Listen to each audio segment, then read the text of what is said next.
Le livre du ciel, tome 4, 18 mars 1902. Une âme qui s'inquiète fait souffrir Jésus.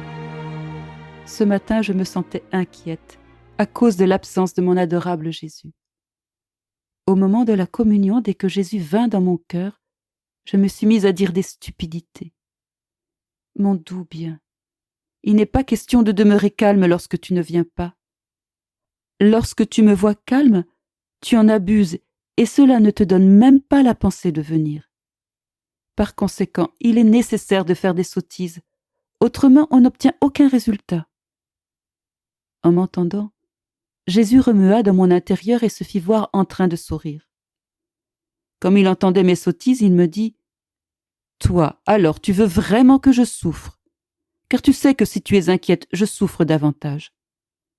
Ne pas chercher à rester calme, c'est la même chose que de vouloir me faire souffrir davantage. » Quant à moi, stupide comme j'étais, je dis « Il vaut mieux que tu souffres, parce que, à travers ta propre souffrance, tu auras plus de compassion pour ma souffrance. D'ailleurs, la souffrance qui te vient du péché, c'est celle-là qui est mauvaise.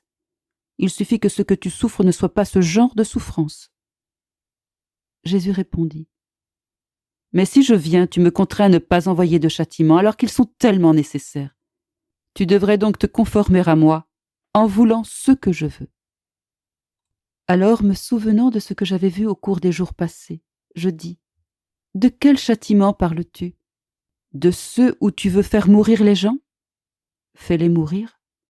Ils doivent un jour aller vers toi et vers leur propre patrie, pourvu que tu les sauves.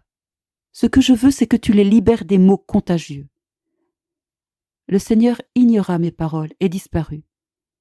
Quand il revint, il se fit voir toujours avec le dos tourné au monde.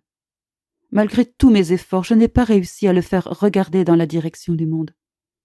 Quand j'ai voulu le contraindre par la force, il m'a dit « Ne me force pas. Autrement, tu me contraindras à te priver de ma présence. » Alors je suis restée avec un certain remords à cause de mes paroles. Je me sentais comme ayant commis beaucoup de fautes.